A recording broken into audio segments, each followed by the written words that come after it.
He sees you when you're sleeping. Yeah. He knows when you're awake. This reading okay? made me super black-pilled on Santa.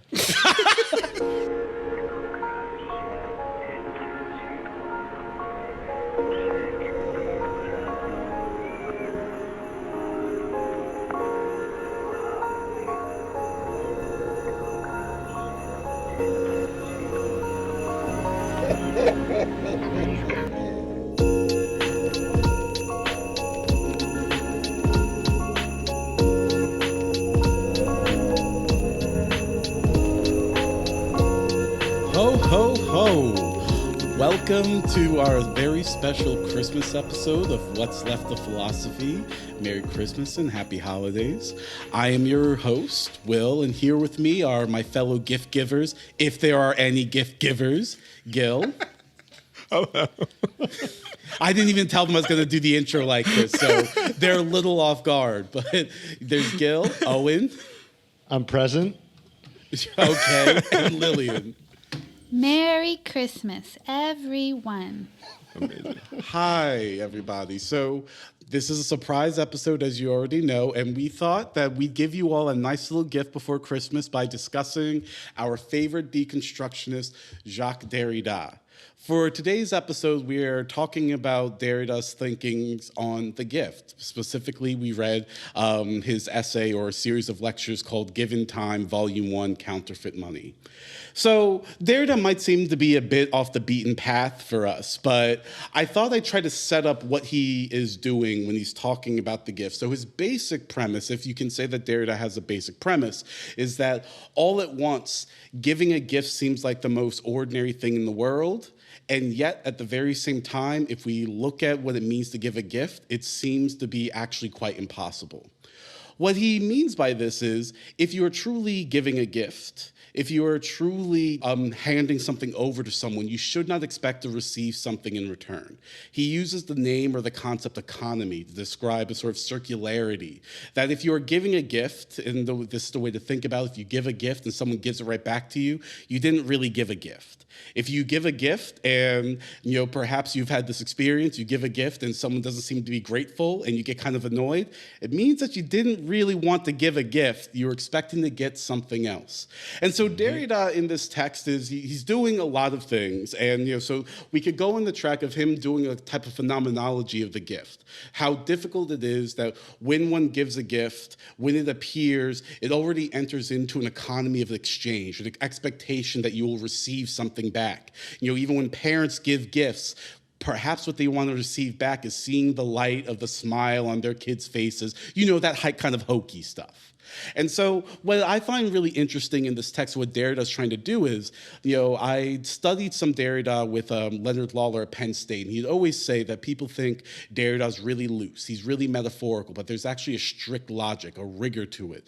There's almost an ultra rigor insofar as Derrida is saying if gift is what it actually means, what would it mean for us to give an actual gift? And this leads into some rather radical conclusions that I don't want to jump right into, but basically, he says something along the lines of, for there to be a gift, there would actually have to not appear to be a gift at all. And that seems to be a paradox.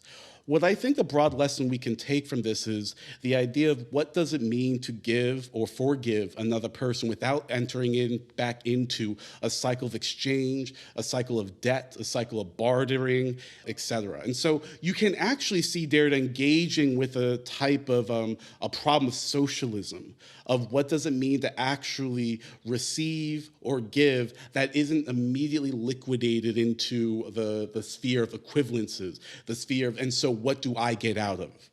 And with that, I think that's enough of an introduction to kind of give us an idea of what Derrida is doing by saying that gift giving all at once seems to be the most ordinary thing in the world, yet it also seems to be the most impossible thing in the world.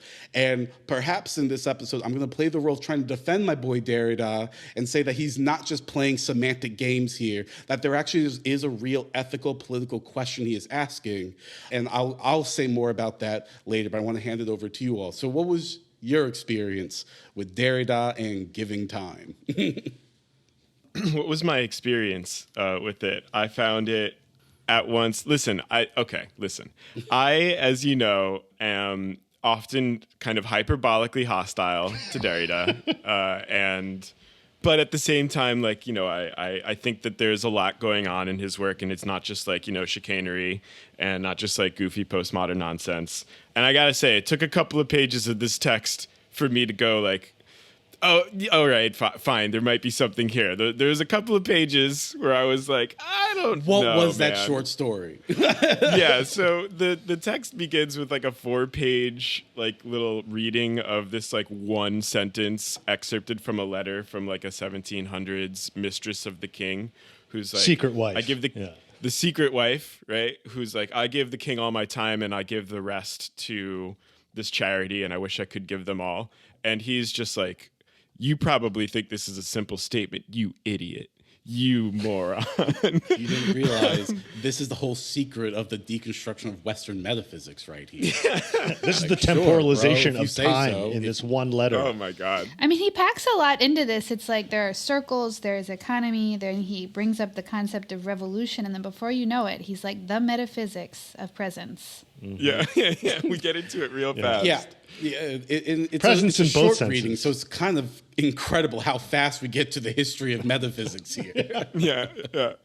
But I did think that, like, after I got through my initial sort of like, all right, we're playing these games, God damn it. Once I got past that, I did find that there was like actually some really interesting, like you say, like problems here. It seems like one of the things that he's trying to get us to think about is just how difficult or impossible it is to get outside of this like logic of calculative rationality, right? Like which does govern and dominate so much of our lives, like, implicitly or explicitly, where, there's always got to be an exchange of equivalents and, things are always, marked at their price and bought and sold on the market. And we like to think that, sure, maybe that governs like my life when I'm out in the public sphere and selling my labor for a wage, but surely interpersonally, like between me and the ones that I love, I'm not going to be bound by these same rules, these same operations. And his whole sort of analysis of the gift is like, that's much harder than you think it is. Maybe impossible. I think like the really consequential kernel is that it actually turns out to be really important for us to be able to say that there is something like a gift, something outside of exchange. Otherwise, we live in a social reality that is entirely and utterly saturated with commodity exchanges, right? And with value as it's dictated according to the capitalist economy. And so you can see there are some stakes with, you can see what's at stake with him wanting to kind of get to the core of what the logic of the gift is, given that it has this importance if we don't want to live in a world that is totally dictated by exchange value. And then it quickly gets harder and harder to actually pinpoint like where something like this giving without exchange actually exists, especially when you include not just like material exchange, but things like symbolic exchange, right? Or the symbolic profit, the symbolic restitution, the moral economy, right? And how the gift starts circulating inside of a moral economy, the narcissism and the self-congratulatory elements of gift giving. I think an easy example is philanthropy. Yeah, exactly. Philanthropy, exactly. Which at some point we're going to have to talk about this episode of Curb Your Enthusiasm, in which Larry David is extremely angry that him and Ted Danson have both given these philanthropic gifts to this like climate marine biology institute, but Ted Danson chose to give his anonymously, but also to tell everybody that he's the anonymous donor. Ted is anonymous. What are you kidding? No, isn't that great? He donated the whole wing. Didn't want anybody to know. And so, there's a little exchange there that we'll have to include, in which Larry just utterly deconstructs the whole philanthropic model of generosity. Well, as he says, he's like, I didn't know it was an option to be anonymous and to tell everyone. You know what? I didn't need the world to know either. Nobody told me that I could be anonymous and tell people. I would have taken that option, okay? Yeah, exactly. Which is exactly the sort of like impossible condition of the possibility of the gift that Derrida is talking about, right? Like in order for it to actually be a gift, it needs to be not like recognized as a gift, even to me, the giver, not just from the recipient. Yeah. Right. And that seems actually impossible. Mm-hmm. But like, it turns out when you're wealthy enough in Los Angeles, I guess you can actually just do it. But Wealth is the way you get out of metaphysics. Cool. I'm interested in how like you guys went to we need something outside of exchange value place, because I decided to read this text differently because I didn't want to be aggravated. So I bracketed real economic problems. Yeah, that's fair. So when I started reading this chapter after so long, I just decided to like get down with the kind of woo-woo way of talking about the economy that I feel like he's implying. He's like economy in general at the most abstract possible In the etymological level. sense of Yeah, like, and he talks about Marcel Mauss, and that's kind of, I think, where he gets this interest in the gift giving. And Mauss was like, I seem to recall from my like French philosophy reading group in graduate school that like Marcel Mauss really did a number on a whole like generation of continental theorists in France. Yes, Sure did.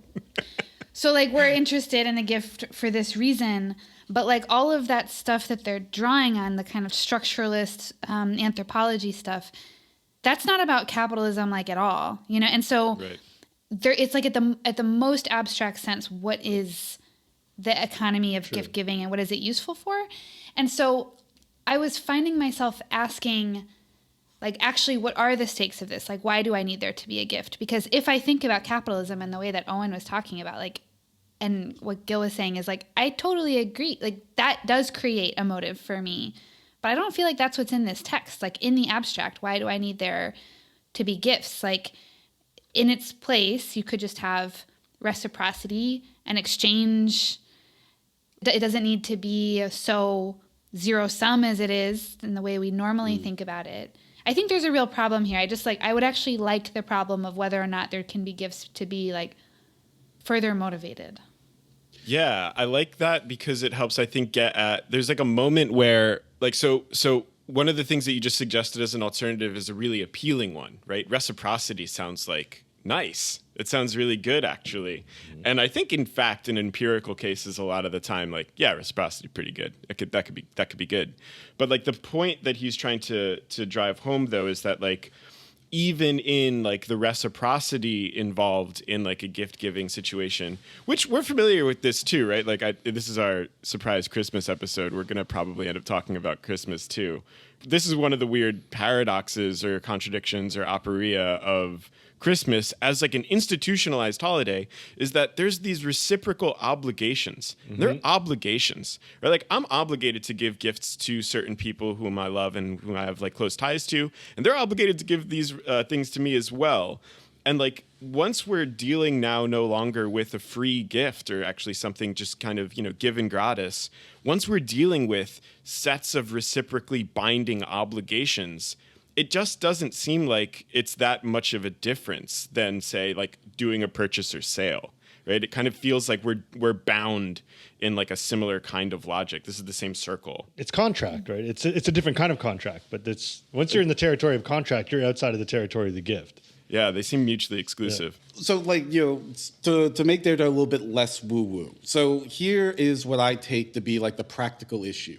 Reciprocity is great, but someone with a sort of a Derridian angle might ask, on what terms is that reciprocity being given? Is that reciprocity being freely given on the terms of, and I get it, we can get kind of hazing what the other means, but let's like use a practical example. Me and Owen have talked about before, what are land acknowledgements, especially in Canada? Well, land acknowledgements seem to be a way of, giving recognition, giving reciprocity, but, our listeners are probably immediately hearing the other shoe drop. What's not being given there? And so the very terms of the exchange of the reciprocity is, I give you acknowledgement, and also I give myself some good conscience because I gave you this free gift, but what I'm not going to give is this land back. Yeah. And so the Derrida, the Derridian question would be, and I want to be very clear. So I feel like sometimes we have to move to this. You might think that Derrida is saying there's an absolute contradiction between economy and gift. That's not where he ends up. Where he ends up is saying, he has this line that I can read the full quote, but I'll just say the very end of it, that we have to give economy its chance. He doesn't think that there's any clear way out of getting out of this circle. But we can't be too glib with thinking that we know what it means to have given. that we know that we have given.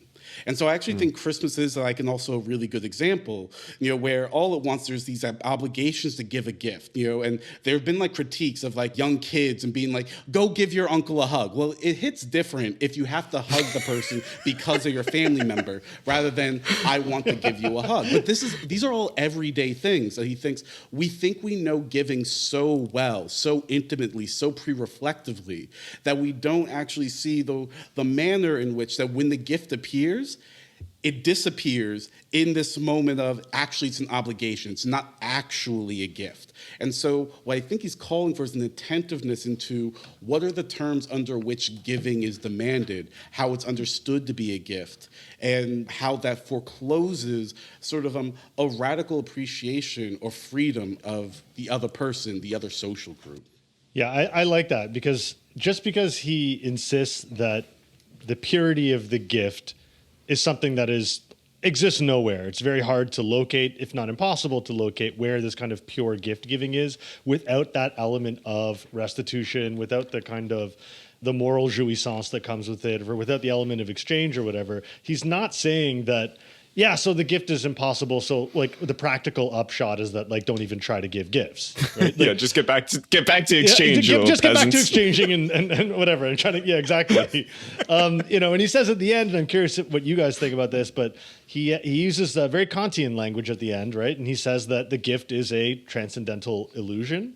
And he says that we should treat gift giving in a certain way, of course, with all of the caveats that every deconstructionist needs, right? 300 caveats for why it can't just be Kant, right? But he says, that we should treat gift giving as a regulative ideal, right? As like, we understand that it's not achievable to extricate gift giving from all of these elements of material, symbolic, moral exchange. And yet we should bear that almost impossibility in mind and still maintain like having a kind of non-economic economy, that we still strive for in a certain way. That makes sense.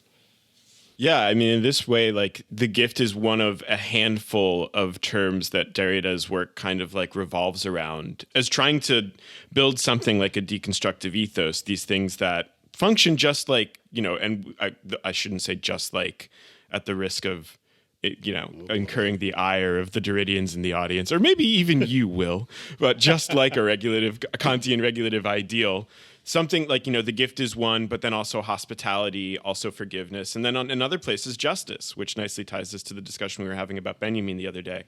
Yeah, these things that seem impossible, but which like we really don't want to do without, right? Like, and he can say both of these things. I can show you all of the aporia. I can show you all of the ways in which giving a gift doesn't make sense. The moment it happens, it seems like it's also the moment that annuls or destroys it. And also, like, I can't not want there to be a gift as a possibility, right? And so, like, trying to strive after that in some kind of way as this, I don't know, maybe impossible task, but, like, maybe that's what ethics requires. Impossible tasks. Yeah. I made that noise because then I was like, behold, the other. Yeah. It's been a while since I've read some good like the other. Our obligation is never discourse. fulfilled. It sure ain't. We cannot achieve it. So we try, and thus we try in the face of the other. See, there's that Levinasian, Derridian situation going on. Yeah. Yeah, which is why we need to do interminable readings of short stories by Baudelaire. Okay. I don't know if that's where my bad conscience takes me, but gloves off. I think it's important to be very clear that I am more than open to getting into like critiques of what Derrida is doing here. So when I said like there's a rigor to what he's doing, there's a strictness. I think it's almost overly strict. And so there's no getting around, I think, that in Derrida, to put this in the most basic terms possible, bad conscience or bad faith is ineliminable. And that, what this gift is supposed to do in the economy is, and I'll read the line. He says, know still what giving wants to say. That's probably the French vouloir dire. Know how to give. Know how the gift annuls itself.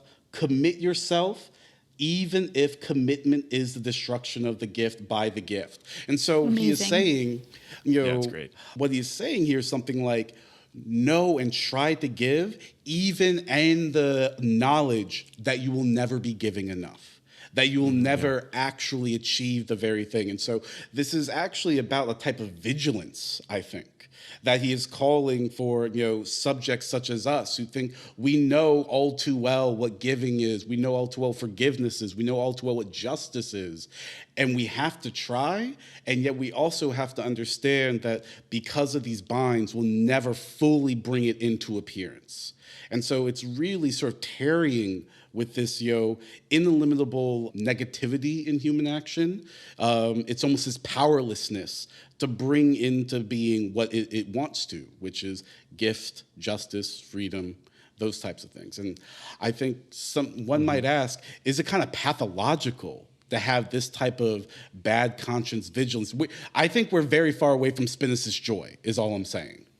Oh, God, yeah. I know, I was going to say, actually for the philosopher or philosophical mind who, you just, want the peace in your brain, this does a number on you. This is very anxiety-inducing. Definitely. Oh, yeah. There's a vertigo. Because I start thinking of my worst little inclinations and my baser instincts, and I realize I cannot eradicate them. And that is all that See, I have that's why gathered. that's why he's a good Kantian. But I must try. Yeah. Good superego. Well, okay. Great superegoic stuff. And I was going to say, though, I love that account, what you just gave to Will, about that this is actually about, at least in certain cases. So this is one of the questions that I have, under what conditions or in what cases does this sort of thing apply, right? We've just talked about a couple of other instances of this. What kind of thing is it where bad faith is ineliminable, right? Coming out of a kind of Sartrean existentialist tradition, you kind of feel sure, bad faith sure sucks, right? I'd like to not find myself in bad faith, but good news, I can be authentic. And, there are cases in which, or ways in which I can try to be true and not fall back into these bad faith kinds of paradoxical, contradictions with myself or, self-deception and so forth. And along comes Derrida and he's no, at least in certain cases, right? At least when it comes to things like the gift, like forgiveness, like justice, you can't not. You're not gonna do it right, such that I gave a gift and it was so good that I get to get out of this paradox. Justice, right? In fact, by I'm saying so great that, right? with how I gave that gift, actually. Even in the moment where I'm minimally implicitly self-congratulatory for having given the gift the way that I did, I'm back in the logic of symbolic exchange and restitution.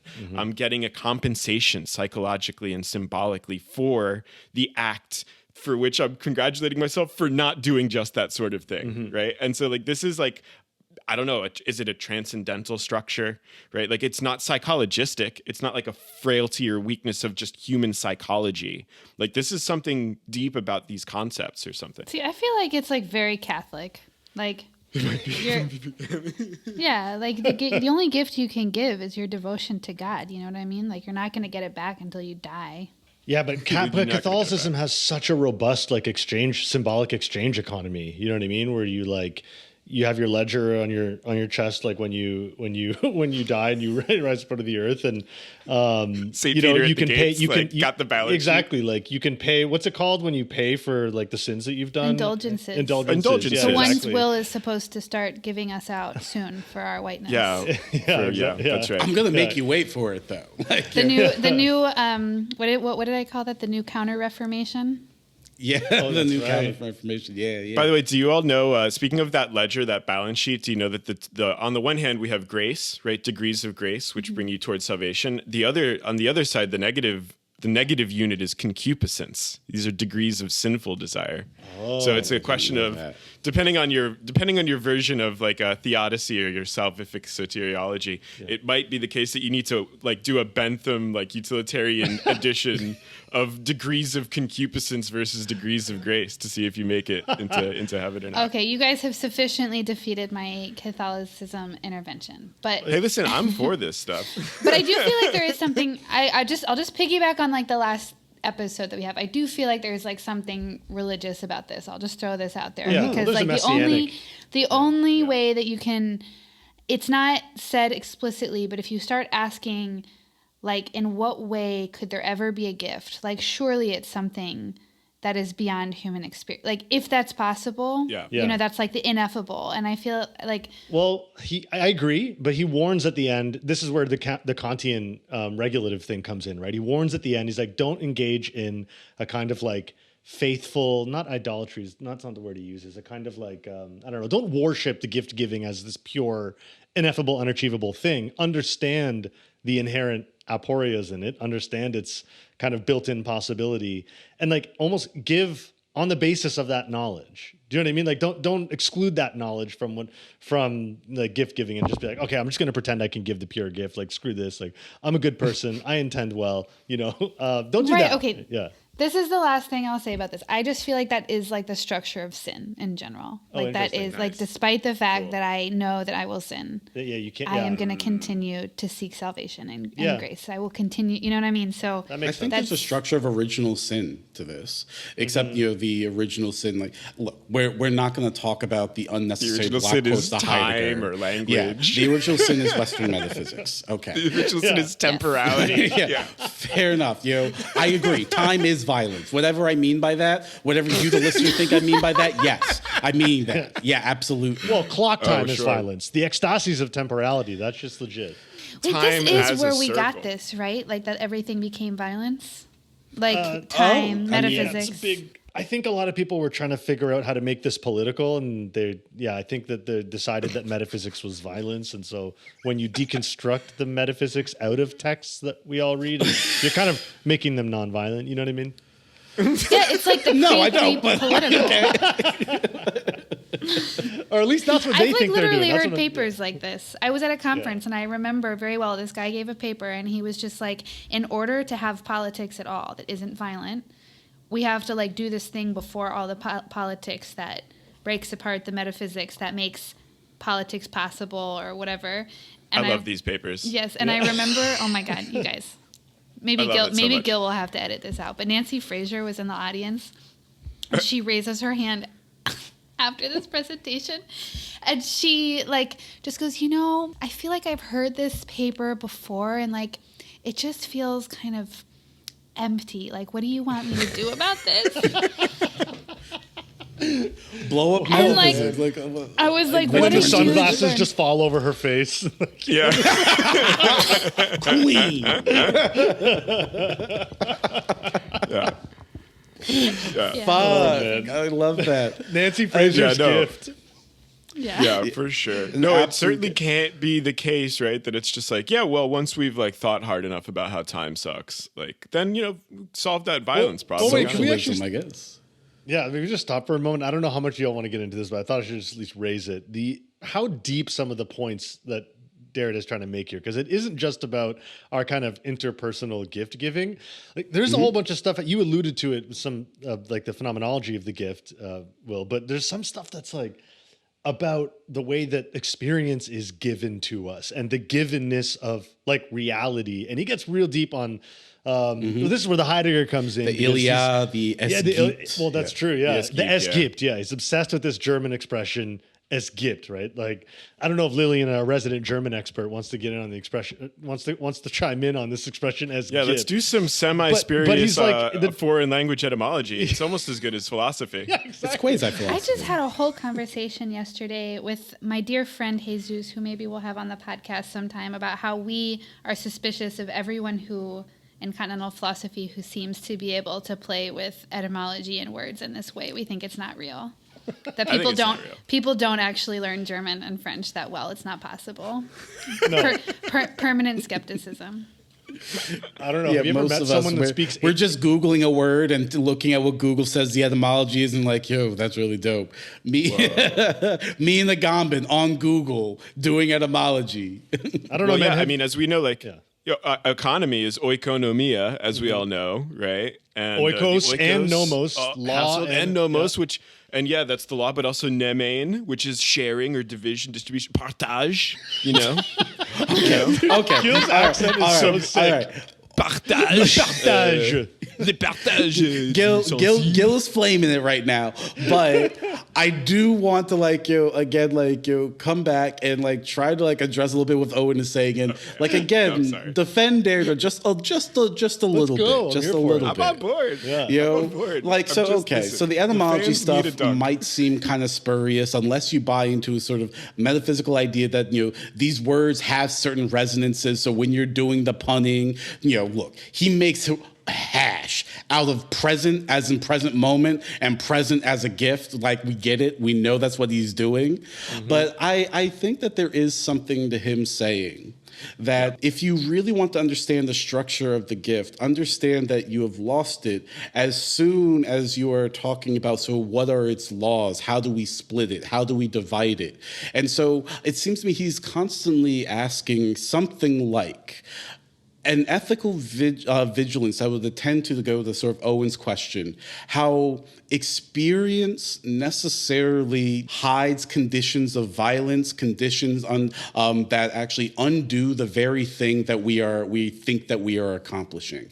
And that we can very easily lose sight of that. And so even though he's not just talking interpersonally, I think it's a useful example to think of ideas like when people are either organizing together or a loving relationship, and you're thinking, I just want your happiness. And yet if they don't give the happiness in the right way, why would you feel hurt? If the only thing you wanted was, I want to be there for you, and it turns out actually there are specific terms under which you want that to happen, then that doesn't mean that those terms are necessarily illegitimate. So I don't want to make it seem like Derrida's arguing for anarchy. He's only saying, well, this wasn't unconditional. And so it allows us to question, so what are the conditions under which we are sharing with one another? That's a good way of putting it. Rather than fooling ourselves into believing, no, I know how to give unconditionally. I know how to be in solidarity, simply because, I'm all about abolishing my whiteness and all that. No. All of you people talking about doing those things, you want something in return. You want the Rob D'Angelo corporate circuit. You want someone to tell you you're good. Or your indulgences that I will be handing out to my favorite white people, during the Christmas Stay tuned. season. 2022. It's going to be a good year for some white people. For others, I checked 3 privileges today, my own and 2 other people's, and I just want to know what I'm going to get for this. Oh my God, you're going to have to wait. Going it's straight to heaven, baby. It's a secret. And so, I want to say one last thing, because this is I think one of the strangest things Derrida says here. He does say, gifts do happen, though. Mm-hmm. And it's like, what the fuck? I thought this was the whole thing, that they don't happen. And so here's my best stab at why he can still say this. Whatever it is, it's mundane, and it definitely isn't world shattering, but he's saying that you can't actually calculate or anticipate when a gift will happen, and yet, with there's always an and yet we must try to calculate. We must do our best. And so this isn't, I want to be very clear for the Derrida stands on our audience, so 1 or 2, is that he's not saying that this is not fatalist. This is not, I don't think, it is about passivity or quietism. It's not a vicious circle, yeah. And I think, there's something, I find quite real about that, which is that we can be surprised at what we are capable of, even if it's not fully in our control to bring it about. Yeah, and there are a bunch of lateral concepts that, I think, Gil, you were alluding to this earlier, that this isn't just the logic of the gift at stake here, right? Because when I say lateral concept, I mean, one right beside it is forgiveness, right? Which has the gift in it as well, in which you ask yourself, does this person deserve forgiveness? And as soon as you ask yourself that question, you've already misunderstood what it means to forgive, right? Because forgiveness is in a different economy or non-economic economy, right? It's not meant, it shouldn't be indexed to whether the person deserves to be forgiven or not. If they deserve it, then it isn't forgiveness, right? Then you're inside of a very tight moral economy, right? Have I ever forgiven or given a gift to anybody? I haven't. I have not. No, but you I've should definitely strive not. to, is I guess what. Yeah. I guess I should try. Yeah. I'm recommitting myself as we speak. So he does this with hospitality. He does it with justice, right? All these different concepts that you actually can never really have them in their purity. And we only ever really get approximations of them. And in fact, the deconstructive logic is that there's an aspect of it itself that is self-undermining, right? Like the most obvious example of this is like democracy, which is supposed to be the power of the people. But if the people choose like anti-democratic like conditions of government, right? Well, then now that means democracy is open to it's inherently open to its own self-destruction, right? There is, I think, what I find valuable in Derrida is like looking at the internal logic of some of these really, really important ethical and political concepts and just appreciating the extent to which they can be self-undermining, not entering into a kind of like nihilistic pessimism on the basis of that, but inscribing those contradictions or those aporias into the way that you approach it. I'm into it. I'm with you guys. I was just like, one thing I think is useful about what you guys are saying is and this is kind of a sideways direction, is I find myself wondering in like such an atomized, alienated culture, like what people think their obligations are to each other. And I have this thought frequently about how we seem to establish bonds with one another, but we don't exactly know if that commits us to like giving anything to them and whether or not we deserve what we receive from them. And it makes it kind of hard to like understand intimacy and the kind of connections in which gift giving would normally happen. And I feel like the way that people compensate for this in a sort of like libertarian vein is like, you know, you just like, do you, man, like you, and then I will just like accommodate myself to this. And like, we just kind of give each other the gift of like, do whatever, you know, like we're not going to demand anything from each other because we don't feel like we can. But the truth is that never really happens because it's not even possible. Like, of course you want something from other people. Yeah. And it's like the fraying of these social bonds creates this like false sense of like altruism. Like we're just going to accept everyone as they are. It's a total ethical free for all, honestly, as long as you're not like affecting me, I'm going to let you do you. Yeah, I mean, like, honestly, like, I do feel like that's the kind of dominant social ethos. And, like... I agree. You know, and there's just something, like, not right about this. And I've always wondered, like, is it me that can't let go of the idea of, like, getting something back out of this process or, like... And I just think it's, like, so my psychological evaluation is that no, I just seem to be pondering it and saying it explicitly. But other people clearly want things and then they don't get them. And so we all are not able to give gifts because there's no institution for recognizing them as such. And like there's a whole thing going on here. So I think that's totally right. And I think that like that's one of the things that Derrida is like so good about. Like you said, like it seems like there's got to be something wrong with that. And like this is the thing that Derrida is trying to pull apart in his like critique of like the logic of the gift here. So like one of the things that I find like helps make sense of Derrida for me is that what he seems often to be after is showing how there are these like, on the one hand, like necessarily failed, but also like kind of unjustifiable in ethical terms, attempts to determine others by determining their conditions, right? Or determining the conditions under which you're going to understand me, right? Or the way in which you're going to receive what I have to give. And that's actually, I mean, like, this is where, like, you know, now I'll let myself be loose with the language. Like, there is something violent about this, right? To say, like, no, not only am I going to give this to you, but I'm going to tell you, I'm going to determine for you how you have to receive it. Mm-hmm. And so like in the moment of the gift, like we talked earlier about how like there are these obvious versions of like the gift being, you know, not really a gift where like you're obligated to give me something back. Like that obviously doesn't work, right? But there's like a really great moment in the analysis relatively early on where he's like, if you don't do that, right, if we're trying to avoid that obvious paradox, there's like subtler ways in which you can't escape it too, where like I give you a gift and you know you're not supposed to give me something back for it, which is to say you are obligated now, you have a duty, you have a necessity, a practical imperative not to respond in certain ways as well. Right. And so we're back in the set of obligations, even in the attempt to not be duty binding or to be obligating. And I think that there's something almost exactly the same going on in this like libertarian thing that you're describing, where it's like, we're all going to just leave each other alone. Of course, that means we all have a ton of duties and obligations to leave each other alone in precisely these ways, right? Where it turns out it isn't just like the free-for-all, the libertarian utopia that we're promised, it turns out there's a ton of rules, implicit and explicit, that we're all bound by, even in the gesture whereby we say, like, I'm going to let everyone do their own thing. Like, and Derrida's point here is like, of course that's going to fail, right? That's an absurd hope. And like the fact that, you know, to bring it back to the point that you were making, Lillian, like there's something about the atomistic kind of serial nature of this culture that brings us to this place again and again, where like I think Derrida has something very helpful to say to us, right? Like if this is where this culture leads, like don't be surprised that you end up in this like, you know, violent, anarchic, kind of torturous situation because you can't do the thing you think you're doing.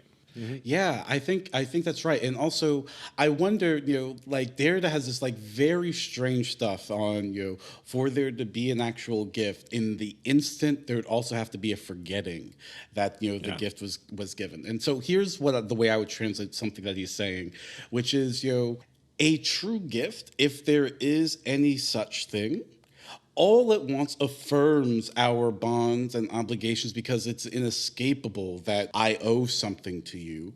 And yet that very moment, not only are you changed by whatever I've given you, but I must also be fundamentally transformed. And so the way I'm cashing that out is the forgetting would be I am no longer even the subject that gave. And so this is a way of understanding that, you know, a true gift, and let's put it this way, a more healthy sociality would be one in which we can't get out of economy. And by the way, economy for him, like Lillian said, most general abstract concept. He's not talking about the market. He's not talking about capitalism, though he's winking at it. He's like, if you're a Marxist reading this, like, you can kind of see something, right? See, right? I used one phrase where I said use and exchange value, just so like, that run with that. But he is saying that we cannot get out of an economy of relations, but that doesn't mean that we must furiously hold on to the subjects that we think that we are. And so, you know, the moment of the gift would actually even change the donor, the one who is giving, rather than imperiously saying, here are the terms of the gift. You will appreciate it how I tell you to appreciate it, but also you will remain the person I know that you are in giving the gift, either through your appreciation or how you live your life. And so he's also, you know, trying to describe, you know, the way that I read him, that, you know, even though we can't escape our binds, we can unbind them so that we can reconstitute new relations with one another. But these new relations would have to somehow not carry the baggage or the debt of the previous economy that would allow us to be free to be something else with one another. Jubilee. A form of jubilee. And I think that it's so interesting the way that we talk about debt and forgiveness in our culture is so strange. Like, let's be like really literal that, you know, there are certain types of debt that when it's forgiven, you still need to pay taxes on the forgiveness. Like, that's not forgiveness then. Like, you know, and so, you know, what would it mean to, you know, maybe this is too ethical of a way of reading Derrida, but, you know, I sometimes think about the idea that we all fuck up and make mistakes. And, you know, for Derrida, if there were truly forgiveness, it wouldn't be premised on the idea of now you must show how sorry you are. It would actually be letting you go so that you can be reinscribed within a new economy of relations. And fuck it, I think that that is actually a really important type of comportment, even if it won't be applicable in every social situation. And I think that is the tension he's drawing out. And it's not a how-to book. It's not saying you must always forgive, but it's saying that if there was really forgiveness, it would transfigure both the one forgiven, but also the one doing the forgiving, so that you don't constantly reinscribe the old relations of the economy into the new. Yeah, it's in this context that, like, our institutionalization of gift giving in these Christmas rituals is so perverse. It's so like wild and gross. Like I said, I mean, there's just like the baseline obligation or like the obligatory character of gift giving as such, right? That like we all have this weird social pressure to, like, if you don't give gifts to your loved ones, like for Christmas or birthdays, or whatever, everyone's like, what's wrong with you? You know, you don't do that. And then, like, you know, then there's like these sets of reciprocal obligations that are binding between people, individuals. And then the whole thing is also bound up because we know, I think on some level, this tension between the supposedly gratuitous right? You know, like unconditional character of the gift and all these sets of conditions. This is why we have all anxieties, for instance, around like how much is the right amount of money to spend on a gift, right? Because if it's too much, you're going to obligate them in some way, or you'll have overstated something, or And if it's too little, it shows how much you value them. right, which is to say that you will have been derelict in your duty to like appreciate properly, you know. And then the whole like meritocratic logic of like the Christmas in particular, like, you know, the he sees you when meritocratic you're logic. sleeping. Hold up, the meritocratic logic. Can we talk about Santa for a second and how fucked Let's up talk he about is from a Santa Claus. Derrida perspective? Deconstruct Santa. Get him, Owen. Get him. Yeah. Get his ass. So like think about what Santa does. Deal with Santa. No, so what's He brings yeah, me so- presents and I give him cookies. What's the problem? yeah. Well, if you're lucky, he brings you presents, right? Because Santa has a very discerning way of judging who's deserving of the presents and who is not. Right? Like, think about naughty or think nice? about if Derrida's right, and I actually think that in general, Derrida is right about what the structure of a gift is. When you peel away a lot of the things that maybe drive readers nuts, I mean, I think that he's right that the gift has to be defined by the way it extricates itself from certain kinds of exchange economies, symbolic exchange, material exchange, whatever, right? Think about what Santa does, though, right? Like, for one, think about the material economy. Okay, Santa gives rich kids all the best gifts, right? Like, rich kids get PS5s, right? And that, you know what I mean? And then, Lamborghinis. like, for some reason, you know, Santa really, really loves people that live in super expensive suburban developments, right? He loves You know his what I mean? neighbors. But actually, but then, like, you know, screws over the rest of the world. But also the symbolic economy, like, you actually have to like behave well, or you get a fucking lump of coal, right? Like, there's this actual like Santa's ledger always of- watching. Think of the moral Yeah. economy. Think of the way that That's right. Exactly. Santa's always watching. The moral It's- economy is stabilized through the institutionalization and internalization of the panopticon. He sees you when you're sleeping. yeah. He knows Dude, when you're awake. This reading okay? made me super black-pilled on Santa. Like, seriously. Santa is the panopticon, absolutely. That's right. But you know what I love about this is like, yeah, like, you know, let's fucking get Santa, let's get him. But also, it's really fascinating that, you know, in, you know, certain cultures, Santa is the paradigm of how we are all supposed to understand what the gift is, and the gift, it turns out, is for those who are deserving. And you know, and that I mean, that's the seems to be a- paradigmatic figure of the gift giver, right? That's our paradigmatic figure of the gift giver, and that paradigmatic figure happens to be, to put it crassly, a fucking asshole who gives like more stuff to rich people, punishes people who don't, I don't know, give them enough cookies and Follow milk. their like, rules. yeah, doesn't obey his stupid rules. Like, yeah. Wait, does Santa give more things to rich people, like in principle? Well, No, in fact, I would say. yeah, I would In say fact. yeah. He's doing de facto rather than de jure Santa. Yeah. I'm a little I think sad it about has this. You has can a tell I don't principle want to to go that there. to that Neutrality point, and like it was very fairness. funny. It was very funny that Owen began that little diatribe by being like, "Think about what Santa actually does." I mean, it's insane. And also, real I want to guy be very we clear. know. On this podcast, Santa is real. Santa is not just a myth. So we No. are getting after the real concept of Santa. Merry Christmas. Yeah, he's always trying to impress the meteorologist. You know how on like Christmas Eve they're like, oh, here's like the Weather Channel will always have, oh, here's Santa. He's just making his way over like this part of the North Pole. He's making great progress. Like, okay, like is he just in it for the recognition of how fast he can dole gifts out? I mean, I don't know. If I were Santa, I wouldn't let someone track me. But, you know, why do I need to be recognized for that? Lillian, you look so sad. I'm sorry. Ah.